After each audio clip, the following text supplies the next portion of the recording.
दर्शक बंधु आज आपण मैंने तोरी तो सीरियल देखापी पाइबे एक जबरदस्त एपिसोड देखापी पाइबे गोटे बहुत बड़ा ट्विस्ट आपण मैंने देखिए। आज देखिए जे रूही को निज हाथ में आज मेहंदी लगाई देबे, निज सौतिणी को निज हाथ में आज तैयारी करेंगे। आ जेजेमा तांको आज रिक्वेस्ट करेंगे तू रूहीर हाथ में मेहंदी लगाई दे बोली। तेबे दर्शक बंधु चिकी एबे कौन निज हाथ में निज सौतिणी हाथ में से मेहंदी लगाई देब ना एबे तोरी तो सीरियल कहानी रे किछि नुआ ट्विस्ट आसीबो। ए संपर्क सबकिछि जानिबा हेले भिडियोटी को पूरा शेष पर्यंत देखंतु।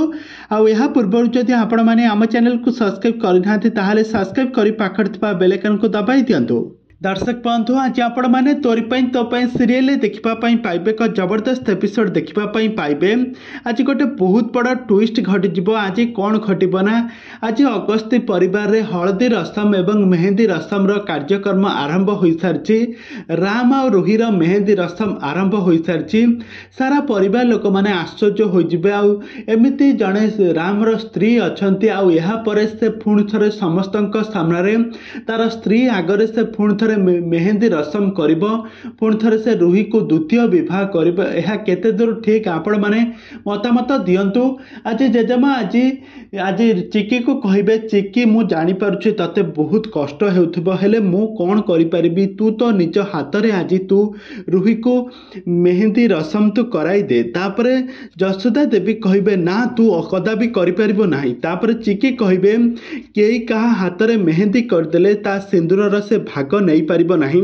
तापरे जसोदा देवी कहिबे अरे चिकी तोर कौन मुंड कौन खराब हो जाइछि कि तू तो निज हाथ रे निज सौतिणीर मेहंदी कर देबू आ तो सिंदूर को तू भाग करबा पई बसिछु।